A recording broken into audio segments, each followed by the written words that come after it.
नमस्कार, mountain prime न्यूजमा स्वागत छ। म प्रमिला खतिवडा। नमस्कार, म सचिता बुढाथोकी।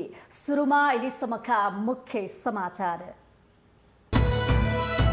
आज फागु शुक्ल पूर्णिमाको दिन मनाइने फागु पूर्णिमा अर्थात् होली हिमाली एवं पहाडी जिल्लामा हर्षोल्लासको साथ एक आपसमा रङ र लोला खेलेर मनाइँदै। एमाले भित्र स्पष्टीकरणको सवाल जवाब प्रकरण विवाद अझै बढ्ने संकेत। स्पष्टीकरणको जवाबमा प्रयोग भएको भाषाले पार्टीको तल्लो तहसम्मलाई विभाजनको दिशामा लगेको विश्लेषण। नेपाली कांग्रेसका नेता नवीन राज जोशीको निधनप्रति राष्ट्रपति भण्डारी र प्रधानमन्त्री ओलीद्वारा शोक प्रकट। कांग्रेस सभापति देउबा र वरिष्ठ नेता रामचन्द्र पौडेलद्वारा श्रद्धाञ्जली व्यक्त। अब केही दिनमै सरकारलाई दिएको समर्थन फिर्ता लिने माओवादी अध्यक्ष दाहालको भनाई। नेकपा एमालेमा बस्न अप्ठ्यारो लागिरहेको एमालेका वरिष्ठ नेता नेपालको भनाई। खोटाङमा राष्ट्रिय परिचय पत्र विवरण संकलनको काम तीव्र गतिमा अघि बढ्दै। विवरण संकलन अभियान आगामी वैशाख 15 सम्ममा सम्पन्न गर्ने लक्ष्य। म्यानमारमा प्रदर्शनमाथि सुरक्षाकर्मीको दमन रोकिएन। पछिल्लो 24 घण्टामा 114 जनाको मृत्यु, कैयौं घाइते।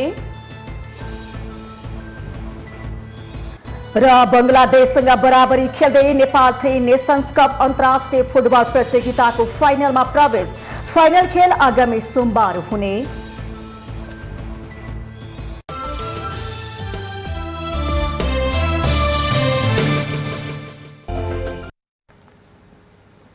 अब समाचार विस्तारमा।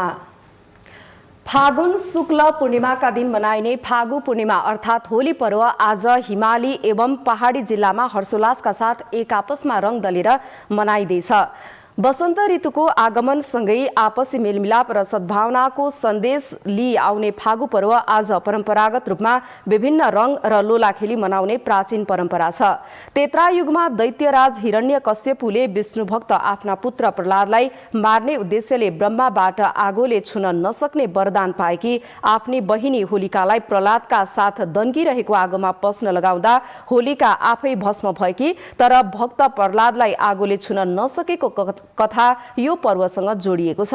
यसैगरी द्वापर युगमा श्रीकृष्ण भगवानलाई मार्न कंसद्वारा पठाइएकी राक्षसनी प्रीतनाको नाश भएको र उनलाई वज्रवासीले जलाई फागु महोत्सव मनाउने परम्परा चलेको पनि धर्म ग्रन्थमा उल्लेख गरिएको धर्मशास्त्रविदहरू बताउँछन्।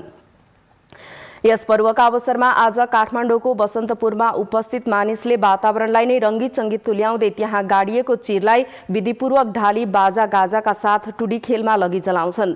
उक्त चिरमा राखिएका ध्वजा पताका औषधोपचारको काममा आउने विश्वासका साथ लुछाछुडी गरी लिने र अनिष्ट टर्छ भनी चिरको खरानीको टीका लगाइन्छ। यद्यपि यो वर्ष भने सरकारले धेरै भिडभाड नगर्न परिवारभित्रै रहेर होली मनाउन आग्रह गरेको छ। कोरोना भाइरसको जोखिम कायमै का कारण होली विशेष कार्यक्रम र जमघट नहुन आग्रह समेत गरेको छ।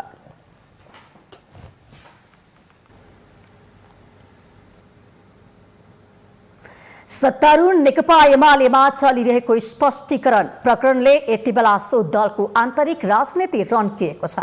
विशेष गरी पार्टी अध्यक्ष केपी शर्मा ओलीको तर्फबाट महासचिव ईश्वर पोखरेलले सोधेको स्पष्टीकरण र त्यसको जवाबमा प्रयोग भएको भाषाको कारण पार्टी विवादलाई मलजल गरेको हो। पार्टीभित्र समानान्तर संगठन निर्माण र गतिविधिलाई तीव्रता दिएको कारण सोधिएको स्पष्टीकरणलाई प्रतिष्ठाको विषय बनाई कठोर शैलीमा जवाफ दिँदा पार्टी थप संकटमा पर्ने संकेत देखिएको छ। सत्तारूढ दल एमालेमा यति बेला स्पष्टीकरण प्रकरण चर्चामा छ। पार्टीभित्र अराजकता निम्ताएको र पार्टी अनुशासनलाई नै लत्ताएको भन्दै पार्टीका पूर्व अध्यक्ष तथा पूर्व प्रधानमन्त्री माधव कुमार नेपाल लगायत अन्य 3 जनालाई पार्टीका तर्फबाट 3 दिने म्यादसहित स्पष्टीकरण सोधिएको थियो। अहिले नेपाल लगायतका नेताहरूले दिएको प्रतिउत्तरकै कारण यति बेला एमालेको आन्तरिक राजनीतिमा तरङ्ग त ल्याएकै छ। यो सँगै एमाले भित्रको विवाद झनै उत्कर्षमा पुगेको विश्लेषण समेत हुन हुन थालेको छ। शुक्रबार बसेको एमाले संसदीय दलमा पनि पार्टीले नेताहरू विरुद्ध उठाएको कदमले चर्चा पाएको थियो। असन्तुष्ट खेमाको नेतृत्वमै रहेका अर्का पूर्व अध्यक्ष तथा पूर्व प्रधानमन्त्री झलनाथ खनाल लगायत असन्तुष्ट पक्षका सांसदहरूले संसदीय दलको बैठकमा स्पष्टीकरण प्रकरणलाई लिएर जाहेर गरेको असन्तुष्टि र बैठकमा प्रयोग गरेको चेतावनीयुक्त भाषाले पनि एमाले भित्रको विवाद यसै सकिने छाड भने देखिएको छैन। असन्तुष्ट पक्षले संसदीय दल बैठकमा संस्थापन पक्षका विरुद्धमा आक्रोश पोखिरहँदा संस्थापन पक्षले भने पार्टीभित्रको गुटबन्दी किमार्थ पनि स्वीकार्य नहुने र विधि प्रक्रिया अनुसार भएका निर्णयबाट पार्टी पछाडि फर्किन नसक्ने अडानलाई नै निरन्तरता दिएपछि पार्टीभित्रको विवाद झनै चर्को रूपमा जाने निश्चित देखिएको छ। पार्टी अनुशासन विधिलाई लत्ताएर पार्टीभित्र हुर्काएको अराजकता र गुट चिन्तनका विरुद्धमा पार्टीले उठाएका कदमलाई कार्यकर्ता समेतले समर्थन दिए कारण पनि संस्थापन पक्ष आफ्नो निर्णयबाट पछि हट्ने सम्भावना पनि क्षीण हुँदै गएको देखिएको छ। नेकपा एमाले भित्रको पछिल्लो किचलोका मुख्य योजनाकारका रूपमा देखिएको ठहर सहित पार्टी अध्यक्ष तथा प्रधानमन्त्री केपी शर्मा ओलीका तर्फबाट महासचिव ईश्वर पोखरेलले स्पष्टीकरण सोध्नु भएको थियो। पार्टीका 4 प्रभावशाली नेताहरूलाई सोधिएको यो स्पष्टीकरणको जवाब दिने क्रममा उल्टै आरोपित नेताहरूले नेतृत्वमाथि नै प्रश्न उठाएर विवादलाई अझै तन्काउने प्रयासका रूपमा यो प्रकरण अघि बढेको छ। पार्टीले नेपाल लगायतका नेताहरूलाई पार्टी विधान विपरीतका गतिविधि गरेको, पार्टीमा गुटबन्दीलाई प्रशय दिएर कार्यकर्तालाई नै विभाजित गर्न खोजेको भन्दै स्पष्टीकरण सोध्दै गर्दा उल्टै नेतृत्वलाई नै विधान मिचेको लफ फाँजी जोड्दै नेतृत्वलाई जवाब फर्काउने जुन शैलीको प्रयोग नेपाल पक्षले गरेको छ त्यसबाट उनीहरू नै पार्टीभित्रको विवाद सुल्झाउन भन्दा पनि बल्झाउनमै सक्रिय हुन् कि भन्ने नयाँ सवाल खडा भएको छ। पार्टीले सोधेको स्पष्टीकरणको जवाब जुन शैलीबाट आएको छ त्यसले नेपालको कम्युनिस्ट आन्दोलनलाई विवादित र विभाजित बनाइराख्ने मनसायलाई स्पष्ट पारेको छ। नेतृत्वसँग पार्टीलाई कसरी जीवन्त बनाउने, के कस्ता निर्णय गर्दा पार्टीले लोकप्रियता सहितको बलियो जनाधार निर्माण गर्दछ भन्ने सोच सहितको चिन्तन हुनै पर्दछ र त्यसलाई अवलम्बन गर्दा पार्टीले स्वीकार नगरेको तर अस्तित्वमा रहेको गुट स्वार्थलाई कस्तो असर पर्ला वा आमुख नेतालाई त्यसले कस्तो असर पर्ला भनेर निर्णय नै नगर्नु भनेको उसको अदक्षता नै हो। यसबाट अलग रहेर कोही पार्टी हितका लागि कठोर बन्दै निर्णयमा पुग्दछन् भने अप्रिय नै सही त्यो कदम स्वीकार्य हुनै पर्दछ। तर एमाले भित्रको पछिल्लो राजनीतिक घटनाक्रममा भने नेतृत्वले निर्णय नै गर्न नपाउने शैलीमा जसरी पत्रको प्रत्युत्तर आयो त्यो भने स्वयं एमालेकै हितमा नरहेको स्पष्ट छ। पार्टीलाई विभाजनको मुखसम्मै पुर्याउने गतिविधिमा संलग्न नेताहरू यति बेला नेतृत्वकै अस्तित्वमाथि धावा बोलिरहेको देखिएको छ। पार्टीभित्र समानान्तर गतिविधि हुँदै जानु, गुट परस्त राजनीति पार्टीको केन्द्रदेखि स्थानीय तहसम्म पुग्नुले पार्टी क्षयीकरणको दिशातर्फ बढिरहेको स्थितिमा नेतृत्वले खै गर्नु स्वाभाविक नै हो। तर यति बेला आफूलाई स्पष्टीकरण सोधिएको झोक फेर्नका लागि आरोपित पक्षले नेतृत्वलाई नै कारबाही गर्नुपर्छ भन्दै उल्टै जोरी खोज्ने ढङ्गको प्रत्युत्तर पार्टीमा बुझाउनुले उनीहरू पार्टीलाई एक ढिक्का बनाएर लैजाने पक्षमै नरहेको स्पष्ट भएको छ। पार्टीले विगतमा नेकपा एक रहेकै अवस्थामा पार्टी संस्थापन पक्ष र पार्टीकै हित विपरीतका काममा संलग्न समूहसँगै मिलेर पार्टी र मुलुककै हित विपरीत काममा संलग्न रहेकोमा आपत्ति जनाउँदै त्यसलाई स्पष्ट पार्न मन्त्रै नेपाल पक्षलाई बताएकोमा यसैलाई यति बेला नेपाल पक्षले विवादको केन्द्रमा लैजानुलाई पक्कै पनि पार्टीको हितमा हेरिएको छैन र विवादलाई नै निरन्तरता दिएर पार्टीलाई नै कमजोर बनाउँदै जाने आरोपित पक्षको पछिल्लो कदम क्षम्य पनि छैन। माउन्टेन टेलिभिजन राजनैतिक ब्युरो। नेकपा माओवादी केन्द्रका अध्यक्ष पुष्पकमल दाहालले 1-2 दिनमा सरकारलाई दिएको समर्थन फिर्ता लिने बताउनु भएको छ।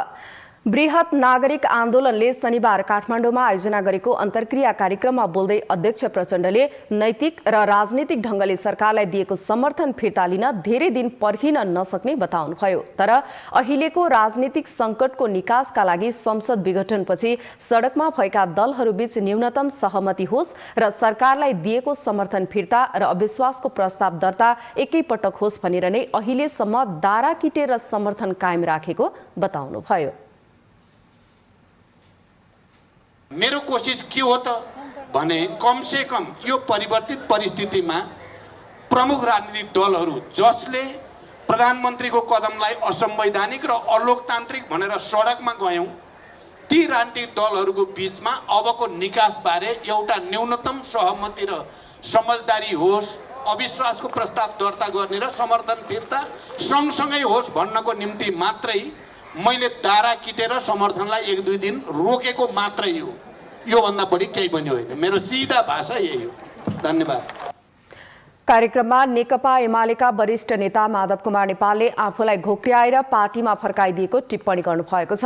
अदालतको फागुन 23 गतेको निर्णयलाई संकेत गर्दै नेता नेपालले आफूलाई प्रतिगमनकारी केपी ओलीकै पार्टीमा जान बाध्य पारिएको र त्यहाँ बस्न अप्ठ्यारो लागिरहेको बताउनुभयो।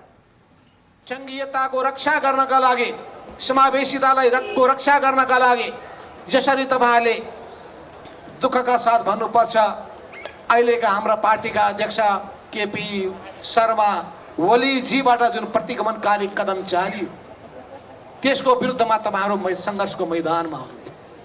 आज म बडो अप्ठ्यारो महसुस गर्दैछु। त्यही पार्टीमा मलाई फेरि सर्वोच्च अदालतले घोक्र्याएर पठाइदिएछ। सर्वोच्च अदालतले बडो विचित्रको फैसला गरेछ। जनता समाजवादी पार्टी जसपाका अध्यक्ष महन्त ठाकुरले कम्युनिस्ट पार्टीहरूले नै केपी ओलीको सरकारलाई समर्थन गर्ने तर दोष आफूहरूमाथि लाग्ने गरेको बताउनुभयो। हाम्रो कारणले त कहीँ बनिरहेको छैन, कुनै बिग्रिरहेको पनि छैन। कतै जाँदाखेरि हो डेमोक्रेसीको सङ्घर्षमा हामी साथै थियौँ। एलायन्सको कुरा गर्नुभएको ओके, डेमोक्रेसीको लागि त छ, तर हाम्रो आफ्नो एजेन्डा पनि छ। त्यसमा तपाईँहरूको के छ, के गर्न सक्नुहुन्छ? त्यो अहिले पनि हाम्रो प्रश्न छ। त्यो जबसम्म सम्बोधन हुँदैन, हाम्रा सांसदहरू जेलमा छन्। नेपाली कांग्रेसका नेता मिनेन्द्र रिजालले केपी शर्मा ओली नेतृत्वको सरकारलाई कांग्रेसले विश्वासको मत दिन नसक्ने बताउनु भएको छ। प्रधानमन्त्री ओली विश्वासको मत लिन संसदमा आए कांग्रेसले मत दिन नसक्ने उहाँको भनाइ छ।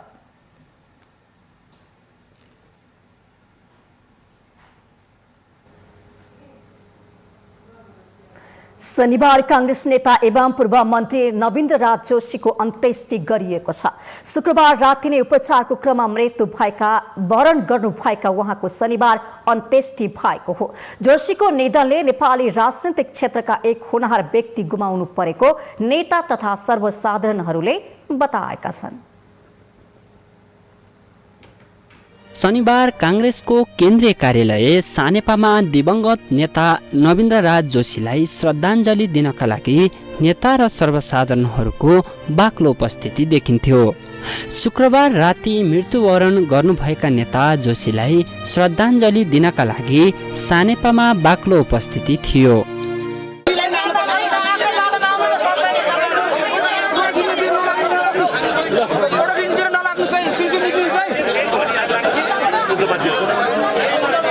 विक्रम सम्वत 2019 साल असार 3 गते काठमाडौँमा जन्मनुभएका कांग्रेसका नेता नवीन्द्र राज जोशीलाई गत फागुन 14 गते स्वास्थ्यमा समस्या आएपछि काठमाडौँको नर्विक अस्पतालमा भर्ना गरिएको थियो।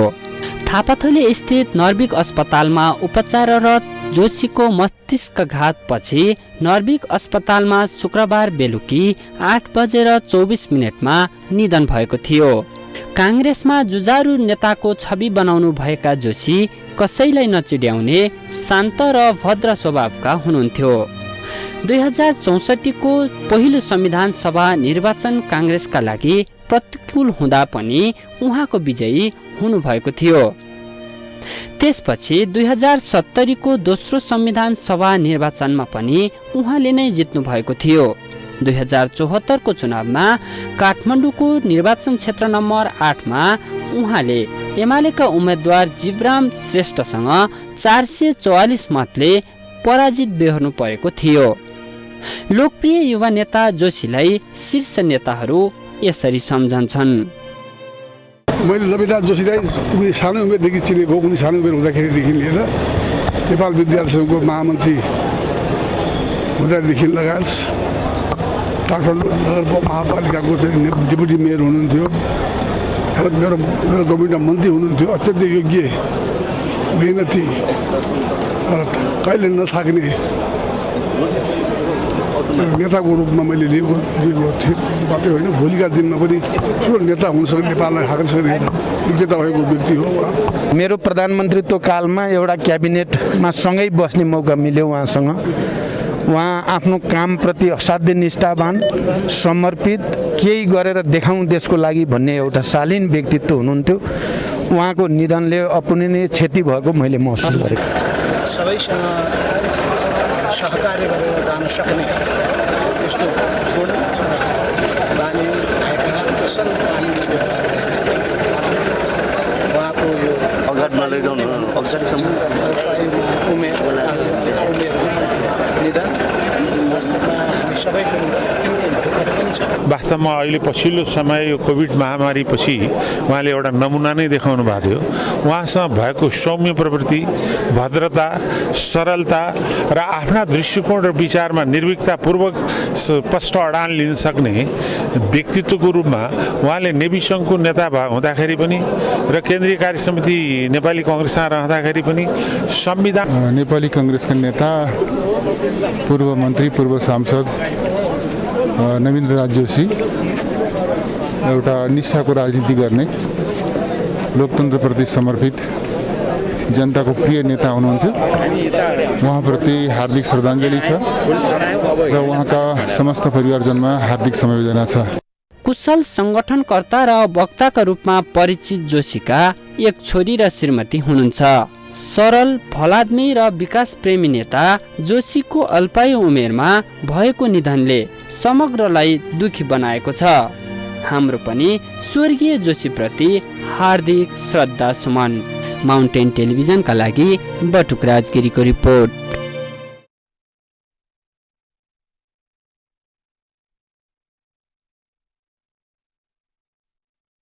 यसमा पालो भएको छ विश्रामको।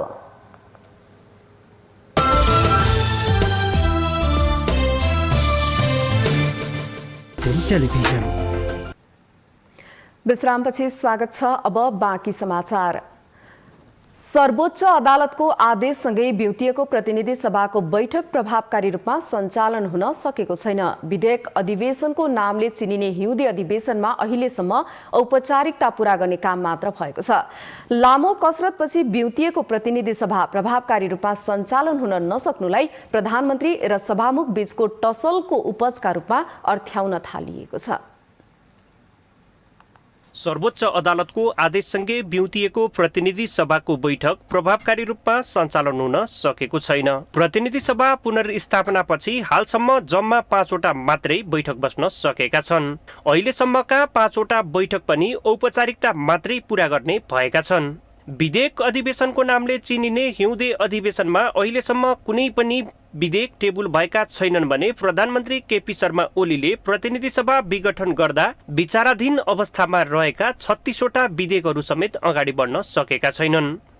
यस्तो अवस्थामा प्रतिनिधि सभाका सभामुख अग्निप्रसाद सापकोटाले संसदलाई जीवन्त र जनमुखी बनाउने प्रयास आफूले गरिरहेको बताउनु भएको छ।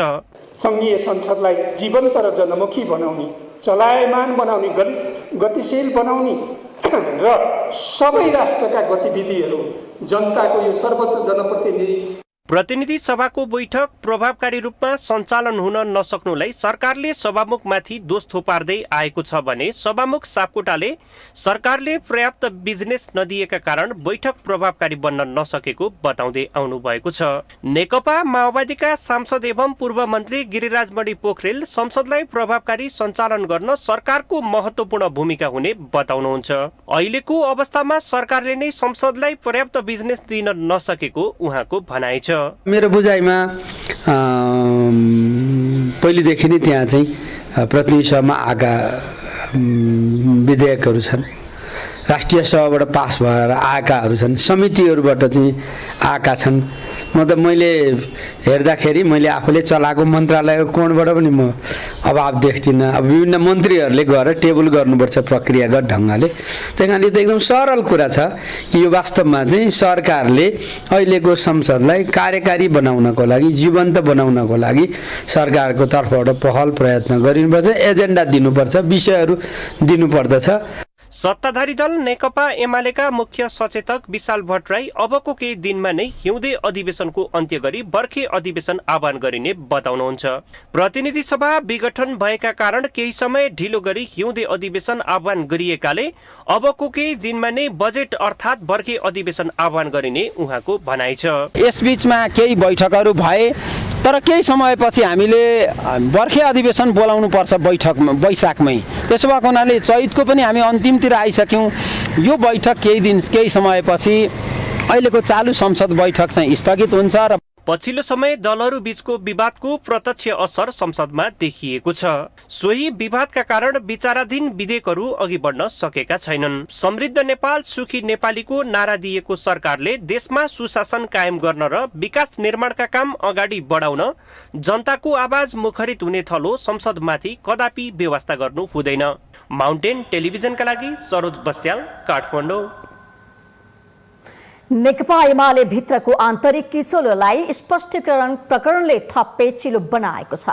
त्यसमाथि गत फागुन 28 गते भएको निर्णय फिर्ता हुनुपर्ने एमालेको नेपाल पक्षको माग र फिर्ता नहुने सत्ता पक्षको अडानको कारण विवाद सहजै सुल्झने अवस्था देखिँदैन, जसले गर्दा आम कार्यकर्ताले भने पार्टी फुटको दिशामा रहेको बुझ्नुपर्ने अवस्था छ। पछिल्लो समय नेकपा एमालेको विवाद बढी नै रहेको छ। गत फागुन 28 र चैत 7 गतेको अध्यक्ष तथा प्रधानमन्त्री केपी शर्मा ओली पक्षबाट भएको निर्णयकै विषयमा यति बेला नेकपा एमाले विवाद अल्झिएको छ। पछिल्लो समयको स्पष्टीकरण प्रकरणले विवाद थप जटिल बनेको हो। यति बेला माधव कुमार नेपाल पक्षले आफूहरू अनुपस्थित भएको फागुन 28 र चैत 7 गतेको बैठकको निर्णय फिर्ता लिन माग गरिरहेको छ। तर संस्थापन पक्ष भने सो निर्णय फिर्ता नहुने र पार्टी बैठकहरूमा निशर्त सामेल हुनुपर्ने अडानमा छ। यो अवस्थाले पार्टीलाई फुटको अवस्थामा लाने विश्लेषण भइरहेको छ। तर अहिलेको अवस्थामा सहमति गरेर अघि बढ्नु नै उत्तम हुने नेकपा एमालेका केन्द्रीय सदस्य ठाकुर गैरे बताउनुहुन्छ। यो बचेको नेकपा एमालेलाई पहिला एकताबद्ध गरौँ।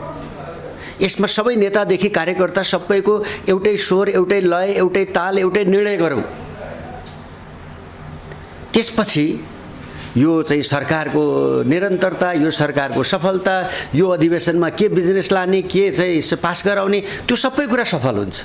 यो नेपाल राष्ट्रको लागि, नेपाली जनताको लागि राजनीति गर्ने हो नेकपा एमाले भने राष्ट्रको लागि, जनताको लागि राजनीति गर्ने नेकपा एमाले एकताबद्ध हुनु आजको आवश्यकता हो। यता नेकपाका मुख्य सचेतक विशाल भट्टराई भने फागुन 28 को निर्णय पार्टीको केन्द्रीय कमिटीले अनुमोदन गरिसकेको र विधिसम्मत तरिकाले गरिएको निर्णय भएकाले फिर्ता हुन नसक्ने बताउनुहुन्छ। 28 गते र त्यस यता भएका केही बैठकहरू विधिसम्मत तरिकाले, विधानसम्मत तरिकाले भएका छन् र ती हाम्रो पार्टीका स्थापित मूल्य मान्यता अनुरूपै भएको कारणले ती फिर्ता नहुने कुरा चाहिँ हिजो पनि प्रधानमन्त्रीजीले बताइसक्नु भएको छ। उहाँहरूलाई म भन्न चाहन्छु, उहाँहरूको यात्रा पेरिस डाँडातर्फ होइन, उहाँहरूको यात्रा 54 सालतर्फ होइन, उहाँहरूको यात्रा मदननगरतर्फ अगाडि बढोस् र उहाँहरूको यात्रा नेकपा एमालेलाई उन्नतितर्फ लाने कुरामा अघि बढोस् भन्ने हाम्रो आग्रह हो। पछिल्लो समय नेकपा एमालेका दुवै पक्षले यस अघिकै विवादलाई निरन्तरता दिने काम गरिरहेको छ। विशेष गरी नेकपा हुँदा चर्किएको विवादकै अङ्गको रूपमा अहिलेको एमाले विवादलाई बुझ्नेको संख्या कम छैन। तर पार्टी पंक्ति भने यो अवस्थाका कारण चिन्तित रहेको देखिन्छ। सोही कारण पार्टीका शीर्ष नेतृत्वको काँधमा यति बेला पार्टीको एकता जोगाउने जिम्मेवारी समेत छ। सो जिम्मेवारी पूरा हुन सके एकता जोगिने देखिन्छ, होइन भने पार्टी फुटको दिशामा जाने पक्का छ। माउन्टेन टेलिभिजनका लागि संगीता अधिकारी, काठमाडौँ। पूर्व राष्ट्रपति डाक्टर रामवरण यादवले देशको अहिलेको शिक्षाको अवस्था राम्रो नभएको टिप्पणी गर्नुभएको छ। शनिबार काठमाडौँमा आयोजित शैक्षिक अन्तर्क्रिया कार्यक्रममा बोल्दै पूर्व राष्ट्रपति यादवले देशको अहिलेको शिक्षा राम्रो नभएको र पूर्वी मधेसको शिक्षा सबैभन्दा बढी खस्कदो रहेको बताउनु भएको हो। पहाडी क्षेत्र र पश्चिम मधेसमा शिक्षाको अवस्था राम्रो भए पनि पूर्वी मधेसका 12 देखि 70 सम्मको क्षेत्रको शिक्षाको अवस्था खस्कदो रहेको बताउनुभयो। उहाँले राष्ट्र र समाज निर्माणका लागि शिक्षा नै महत्त्वपूर्ण हुने बताउनुभयो। समाज रूपान्तरणको जग नै शिक्षा भएको पनि उहाँले बताउनुभयो। यस्तै शिक्षित जनशक्ति निर्माण गर्न सके मात्रै देशको विकास हुने पनि बताउनुभयो। र इन्भाइरोमेन्ट क्षेत्र, यो सम्पदाको क्षेत्र एकदमै अस्तव्यस्त छ र देशको समाज एक दिनमा बन्दैन। समाजको रूपान्तर शिक्षा नै जरो हो। आज संसारको जति पनि देश अब नाम गिनाउन चाहन्न मैले, त्यहाँ शिक्षाले नै शिक्षा शिक्षा शिक्षा त्यो देश जो बनाएको छ, शिक्षा बिना राष्ट्र बन्दैन। र राष्ट्रको लागि जो म्यान पावर छ, त्यो शिक्षित म्यान पावर भयो भने मात्र चाहिँ कि देश अगाडि बढ्न सक्छ। पछिल्लो समय नेपालमा धेरै परिवर्तन भए पनि शिक्षा, स्वास्थ्य र सम्पदा क्षेत्र एकदमै अस्तव्यस्त भएको उहाँले बताउनुभयो।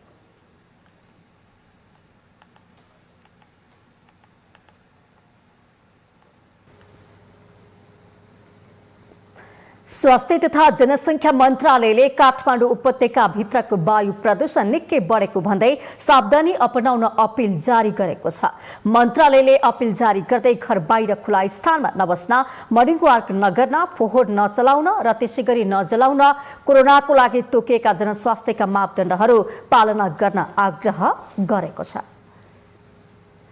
त्यसैगरी बालबालिका, दीर्घरोगी, ज्येष्ठ नागरिकहरूको विशेष ख्याल गर्न, धुलो धुवा उड्ने खालका पेसा, व्यवसाय, निर्माण कार्यहरू केही दिनलाई स्थगन गर्न र सवारी साधन वा पेसा व्यवसायको कारण हुन सक्ने वायु प्रदूषण कम गर्न अत्यावश्यक नभई सवारी साधनहरू नचलाउन मन्त्रालयले आग्रह गरेको छ। शुक्रबार काठमाडौँका विभिन्न स्थानको वायुको गुणस्तर सूचाङ्क AQI 500 भन्दा माथि नागेको देखिएको छ। वातावरण विभागका अन्तर्गतको वायु गुणस्तर मापन केन्द्रका अनुसार ललितपुरको भैँसेपाटीमा वायुको गुणस्तर सूचाङ्क एयर क्वालिटी इन्डेक्स भैँसेपाटीमा 470, भक्तपुरमा 305, कीर्तिपुरमा 221 र उपत्यका बाहिर सिमरामा 248 पुगेको छ। विश्व स्वास्थ्य संगठन WHO को मापदण्ड अनुसार AQI 35 भन्दा कम हुनुपर्दछ।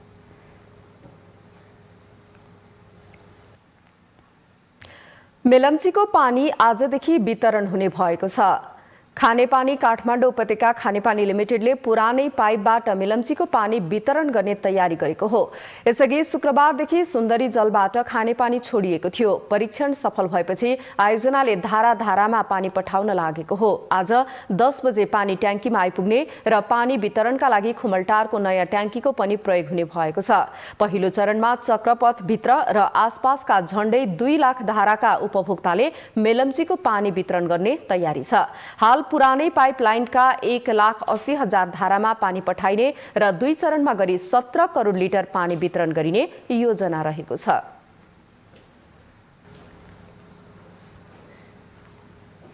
खोटाङमा राष्ट्रिय परिचय पत्र विवरण संकलनको काम धमाधम भइरहेको छ। आर्थिक वर्ष 2076-77 को बजेट तथा नीति कार्यक्रम मार्फत सरकारले घोषणा गरे अनुसार परिचय पत्र विवरण संकलन पनि भइरहेको हो। 10 स्थानीय तह रहेको खोटाङमा राष्ट्रिय परिचय पत्र विवरण संकलनको कार्य धमाधम भइरहेको छ। हरेक नेपालीको जैविक र व्यक्तिगत विवरणलाई सुरक्षित गर्दै आधिकारिक रूपमा संकलन गरी बहुउपयोगी र आधुनिक प्रविधियुक्त राष्ट्रिय परिचय पत्र वितरण गर्ने उद्देश्य रहेको छ। परिचय पत्रमा नागरिकको जैविक विवरणमा 10 वटै हातको औठा छाप र तस्बिर हुनेछ। व्यक्तिगत विवरणमा नाम, थर, ठेगाना र लिङ्ग रहनेछ। जिल्ला प्रशासन कार्यालय खोटाङमा राष्ट्रिय परिचय पत्रको विवरण भर्नेको भिड लाग्ने गरेको छ। यहाँ नागरिकता बनाउनको लागि मेरो नागरिकता हराएको कारणले गर्दाखेरि यहाँ प्रशासनमा आएको छु। यहाँ नागरिकता बनिसकेपछि मैले यहाँ राष्ट्रिय परिचय पत्र अनिवार्य भएको कारणले गर्दा यो पनि बनाउन यहाँ आएको छु। मेरो चाहिँ यो राष्ट्रिय परिचय बनाउनको लागि खारेनीमा मेरो नागरिकता अलिक फोटो बिग्रेको हुनाले गर्दाखेरि म चाहिँ नागरिकता बनाउनको लागि दिक्दै आएर अब चाहिँ राष्ट्रिय परिचय बनाउन तयारी छु र अब मेरो राष्ट्रिय परिचय पत्र चाँडै बन्नेछ। माघ 15बाट सुरु भएको राष्ट्रिय परिचय पत्र विवरण संकलन अभियान आगामी वैशाख 15 सम्ममा सम्पन्न गर्ने लक्ष्य छ। अहिलेसम्म 8 वटा गाउँपालिका र 2 वटा नगरपालिका गरी 10 स्थानीय तह मध्ये 3 वटा गाउँपालिका र एउटा नगरपालिकामा राष्ट्रिय परिचय पत्र विवरण संकलन भइसकेको छ। खोटाङ जिल्लाको हकमा 10वटा पालिकामध्ये हामीले राभामेसी, ऐसेलुखर्क, हलेसी, तुवाचुङ नगरपालिकामा सम्पन्न गरिसकेका छौँ र मलाई भर्खर प्राप्त जानकारी अनुसार केपिलासगढी गाउँपालिका पनि हाम्रो कार्यक्रम सम्पन्न विवरण सङ्कलन गर्ने काम सम्पन्न भइसकेको छ। त्यसै गरी दिक्तेल, रूपाकोट, मजुवागढी नगरपालिकामा हामी अन्तिम चरणमा छौँ, विवरण सङ्कलन गर्ने कामको अन्तिम चरणमा छौँ। निर्वाचन आयोगमा रहेको मतदाता नामावलीको विवरण र नेपाली नागरिकतालाई आधार बनाएर त्यसको साथमा अन्य आफूले चाहेको कागजात समेत समावेश गर्न सकिने राष्ट्रिय परिचय पत्र पञ्जीकरण विभागले जनाएको छ। राष्ट्रिय परिचय पत्र बनाउनको लागि आवश्यक कागजातहरू चाहिनेमा अनिवार्यमा नागरिकता बोकेर लिएर आउनै पर्यो। अनि अरू कागजातहरू जस्तै बयासराय गर्नु भएको छ भने बयासरायको प्रमाणपत्र चाहियो। बिहा दर्ताको लागि के छ भने नागरिकतामा यदि पति पत्नीको नाम उल्लेख छैन भने त्यसको लागि चाहिँ बिहा दर्ता अनिवार्य चाहिएको छ। राष्ट्रिय परिचय पत्र 5 वर्षभित्रमा देशैभरि वितरण गर्ने लक्ष्य राखिएको छ। नागरिकता प्राप्त गरेका सबै नागरिकलाई परिचय पत्र वितरण गरिनेछ। परिचय पत्रका लागि फ्रान्सको सफ्रान आईडीटीले ठेक्का पाएको छ। माउन्टेन टेलिभिजनका लागि खोटाङ सहकर्मी सञ्जीव रायको सहयोगमा जिल्ला ब्युरोको रिपोर्ट। माउन्टेन प्राइम न्यूजमा पुनः पालो भएको छ विश्रामको।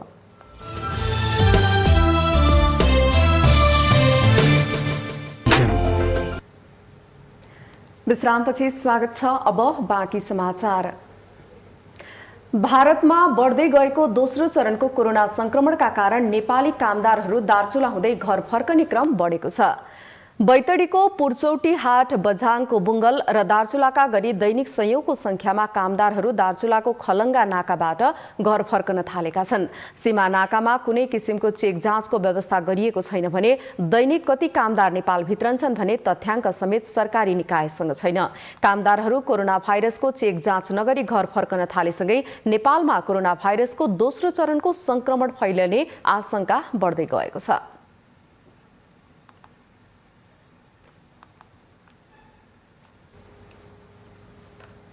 प्रत्येक 10 वर्षमा हुने राष्ट्रिय जनगणना 2078 वैशाख 26 गतेदेखि सुरु हुने भएको छ। केन्द्रीय तथ्याङ्क विभागले भक्तपुरमा आयोजित कार्यक्रममा दिएको जानकारी अनुसार यो पटक 2 चरणमा जनगणना हुने भएको हो। राष्ट्रिय जनगणना 2078 मा तथ्याङ्क संकलनको कार्य पहिलो चरण वैशाख 26 गतेदेखि जेठ 14 गतेसम्म जम्मा 20 दिन र दोस्रो चरण 2078 जेठ 25 गतेदेखि असार 8 गतेसम्म जम्मा 15 दिन हुने केन्द्रीय तथ्याङ्क विभागका उपमहानिर्देशक दिलिराज जोशीले जानकारी दिनुभयो। त्यसैगरी तथ्याङ्क संकलनको क्रममा सुपरिवेक्षकहरूबाट प्रत्येक व्यक्तिको घर दैलोमा पुगे घर तथा घर परिवार सूचीकरण फारम मार्फत घर र घर सम्बन्धी विवरण, परिवारमा अक्सर बसोबास गरेको परिवारका सदस्य संख्या सम्बन्धी विवरण संकलन गर्नेछन्। यस वर्षको जनगणनाको नारा कोही नछुटुन्, कोही नदोहोरिउन् भन्ने रहेको छ।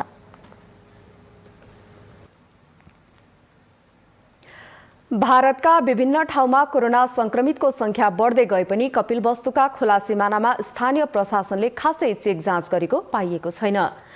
विगतमा लकडाउनको समयमा सीमा नाकमा सक्रिय रहेका प्रहरी प्रशासन भारतमा संक्रमितको संख्या बढ्दै जाँदा समेत स्थानीय प्रशासन गम्भीर देखिएको छैन। भारतबाट नेपाल भित्रने कपिलवस्तुको 83 किलोमिटर खुला सिमानाबाट निर्वाध रूपमा सयौं नेपाल भित्रिएका छन्। होली पर्व नजिकिएसँगै भारतमा रोजगारी गर्न गएका धेरै नेपाली फर्कने क्रम जारी रहे पनि संक्रमित भए नभएको स्वास्थ्य चेक जाँच नहुँदा महामारी पुनः फैलिने स्थानीयहरूको आशंका छ। कुनै बेला खचाखच भरिएका कपिलवस्तुका अधिकांश क्वारेन्टाइन यति बेला कहीँ कतै छैनन्। जिल्ला प्रशासन कार्यालय कपिलवस्तुले स्वास्थ्यका अधिकारीको समन्वयमा कृष्णनगर नाकामा बिहिबारदेखि हेल्थ पोस्ट राखिएको जनाएको छ। कपिलवस्तुमा विगत 1 वर्षको अवधिमा कोरोना संक्रमितको संख्या 2082 रहेको छ भने 27 जनाको मृत्यु भइसकेको तथ्याङ्क छ। हामीसँग आर्थिक, अन्तर्राष्ट्रिय र खेल समाचार बाँकी नै छन्। माउन्टेन प्राइम न्यूजमा फेरि पालो भएको छ विश्रामको।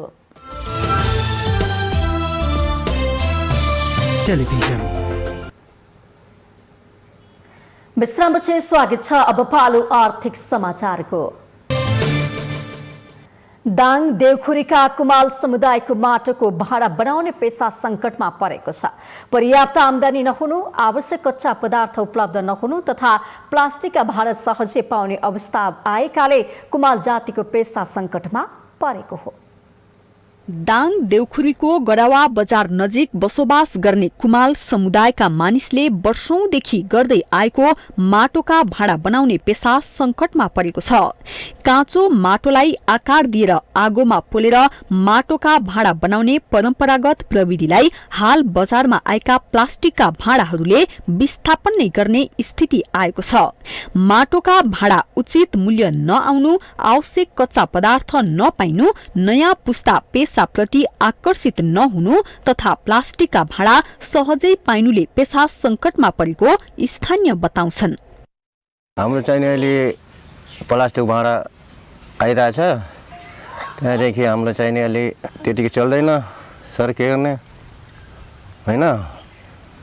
त्यसपछि अब के भन्ने अब समस्या हामीलाई पनि छ। हजुर, हामी 10 वर्षबाट सुरु गरेको माटो घैँचा अब उमेर करिसकेको छ।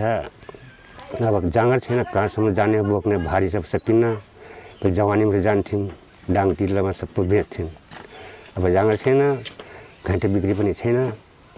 अब के कुन बाटो जाने हामी? केही वर्ष अघिसम्म यहाँका माटोका भाँडाहरूले जिल्लाका घोराही, तुलसीपुर र पुरै देवखुरी क्षेत्र हुँदै कैलाली, कञ्चनपुरसम्म बजार पाउने गर्दथे। अहिले बजार क्षेत्र पनि साँघुरिँदै गएको छ। यसमा अब चुनौती के छ, भाँडा बनाउँछौँ होइन। अब भाँडा बनाइसकेपछि अब हाम्रो जो यो बजार व्यवसाय अलिक कम जस्तो छ भन्ने लाग्दो रहेछ। अब यो बजार व्यवसाय भएपछि झनै राम्रो हुन्थ्यो। माटोका भाँडा बनाउने पेसा लोप हुन थालेपछि कुमालहरूको पेसा र संस्कृति पनि संकटमा छ। माटो, दाउरा तथा आधुनिक भट्टी बनाउन गाउँपालिकाले सहयोग गर्ने बताएको छ। थारू कुमाल जातिहरूको त्यो पेसा आफ्नो भएको कारणले अब त्यो पेसालाई माटो, पानी, दाउरा 3 चिज चाहिन्थ्यो। त्यसमा माटो, पानी त लगभग ठाउँ ठाउँमा पहिलेभन्दा पानीको सहजता भएको छ। माटोको अलिकति समस्या छ। हाम्रो समाजका धेरै पुर्ख्यौली पेसा तथा संस्कृति लोप हुने अवस्थामा छन्।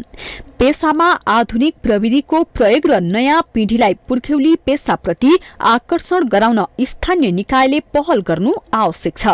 माउन्टेन टेलिभिजनका लागि दाङ सहकर्मी विकास डाँगीको सहयोगमा जिल्ला ब्युरोको रिपोर्ट। हामी माउन्टेन प्राइम न्यूजको अन्त्यमा आइपुगेका छौं। जाँदा जाँदै मुख्य समाचार पुनः एकपटक। आज फागुन शुक्ल पूर्णिमाका दिन मनाइने फागु पूर्णिमा अर्थात् होली हिमाली एवं पहाडी जिल्लामा हर्षोल्लासका साथ एक आपसमा रंग र लोला खेलेर मनाइँदै। एमाले भित्र स्पष्टीकरणको सवाल जवाफ प्रकरण, विवाद अझै बढ्ने संकेत। स्पष्टीकरणको जवाफमा प्रयोग भएको भाषाले पार्टीको तल्लो तहसम्मलाई विभाजनको दिशामा लगेको विश्लेषण। नेपाली कांग्रेसका नेता नवीन्द्र राज जोशीको निधनप्रति राष्ट्रपति भण्डारी र प्रधानमन्त्री ओलीद्वारा शोक प्रकट। कांग्रेस सभापति देउवा र वरिष्ठ नेता रामचन्द्र पौडेलद्वारा श्रद्धाञ्जली व्यक्त। अब केही दिनमै सरकारलाई दिएको समर्थन फिर्ता लिने माओवादी अध्यक्ष दाहालको भनाई। नेकपा एमालेमा बस्न अप्ठ्यारो लागिरहेको एमालेका वरिष्ठ नेता नेपालको भनाई। खोटाङमा राष्ट्रिय परिचय पत्र विवरण संकलनको काम तीव्र गतिमा अघि बढ्दै। विवरण संकलन अभियान आगामी वैशाख 15 सम्ममा सम्पन्न गर्ने लक्ष्य। म्यानमारमा प्रदर्शनमाथि सुरक्षाकर्मीको दमन रोकिएर पछिल्लो 24 घण्टामा 114 जनाको मृत्यु, कैयौं घाइते। र बंगलादेशसँग बराबरी खेल्दै नेपाल 3 नेशन्स कप अन्तर्राष्ट्रिय फुटबल प्रतियोगिताको फाइनलमा प्रवेश। फाइनल खेल आगामी सोमबार हुने।